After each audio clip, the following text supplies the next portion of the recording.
Hello, Assalamualaikum warahmatullahi wabarakatuh. Good morning, my students. How are you today? Today we are going to study about language feature of recount text, past tense, and connectors. Halo, murid-murid MEMS. Hari ini kita akan belajar ciri-ciri bahasa dari text recount, kalimat past tense, dan connectors. Yuk, kita langsung aja pelajari. Nah, ciri kebahasaan dari text recounts itu ada dua ya, ada past tense dan juga ada connector. Past tense itu digunakan untuk menceritakan sebuah kejadian di masa lampau. Past tense is used to tell an event in the past. Sedangkan connector itu is used to connect two ideas or event in the past. Jadi kalau connector itu digunakan untuk menghubungkan dua ide atau kejadian di masa lampau. Nah, yuk kita pahami satu-satu ya. Past tense dulu. Kapan nih kita gimana nih caranya menggunakan positive structure? Nah, untuk kalimat past tense itu ada 3 macam ya. Ada yang positif, ada yang negatif, ada yang interrogative. Yuk kita pahami satu-satu. Nah, kalau yang positif itu dia kalimatnya itu seperti biasa. Misalnya, dia makan siang sejam yang lalu. Kalau biasanya kalimat verb to, verb one itu he eat lunch an hour ago. Tapi itu yang diganti itu kata it's-nya berubah menjadi ate. Nah, my mom, ibu saya pergi ke Istanbul tadi malam. Nah, harusnya kan kalian taunya kan go ya, my mom go. Nah, go-nya itu yang diubah jadi bentuk kedua. Lanjut, untuk kalimat negatifnya gimana ya bentuknya? Oh, kalimat negatif itu ada kata didn't di antara subjek dan kata kerja. Kok tadi kata kerjanya bentuk kedua? Kalau yang sekarang bentuk pertama ya? Iya.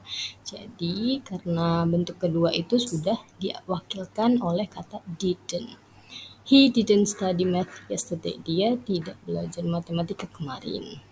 I didn't go to school last week. Saya tidak pergi ke sekolah minggu lalu. Nah, yang terakhir nih, interrogative. Nah, kalau interrogative itu cukup diawali kata did. Habis itu subjek. Habis itu bentuk pertama, sama seperti kalimat negatif. Kalimatnya, did you read a book yesterday? Apakah kamu membaca buku kemarin? Did he go to bed late last night? Apakah dia pergi tidurnya lambat tadi malam? Seperti itu. Oke, next. Kita lanjut ke ciri kebahasaan. Di konteks yang kedua adalah connector, yang digunakan untuk menggabungkan dua ide atau dua kejadian di masa lampau. Ada apa saja sih connectors itu? Oh, ada kata once, ketika, as soon as, sesegera, before, sebelum, after, setelah, while, sementara, when, ketika. Yuk kita bahas satu-satu ya. Nah, konektor itu adalah kata yang digunakan untuk menggabungkan dua ide ya atau dua event tadi yang seperti sudah Mem jelaskan. Nah, coba kamu perhatikan nih.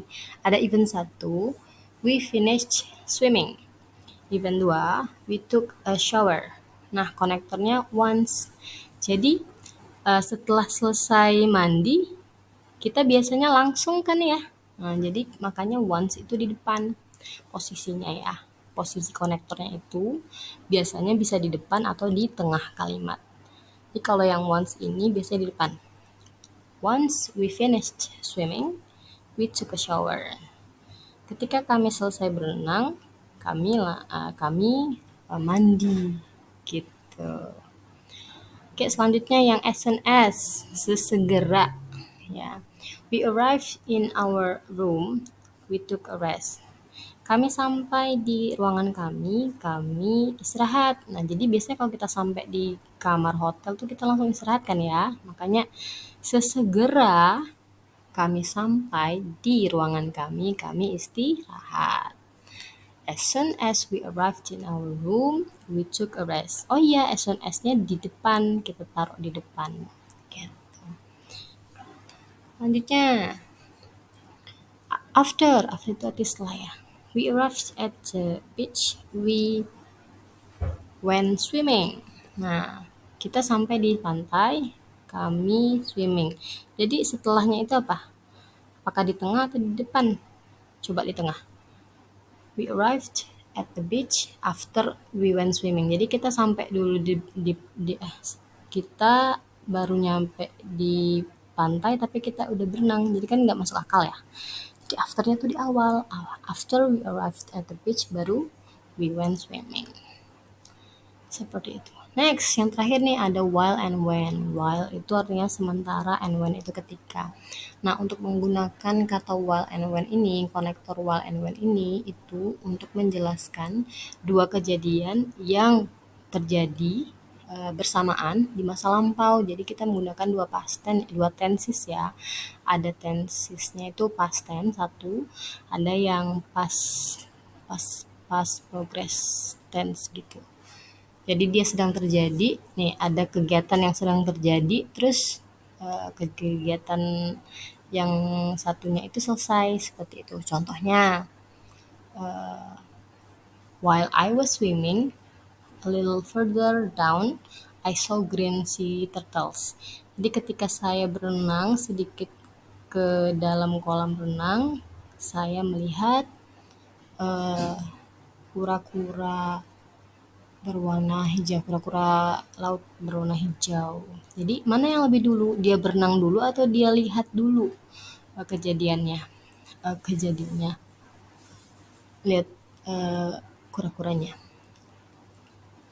Jadi dia berenang dulu. Nah kalau misalkan while-nya di depan berarti dia lagi berenang dulu, baru dia melihat si turtle. Tapi kalau pakai when itu jadi dia lihat dulu ada turtle-nya saat dia sedang berenang, seperti itu. Oke, untuk mencari tahu pemahaman kamu, kita lanjut di practice. Thanks for listening. Bye.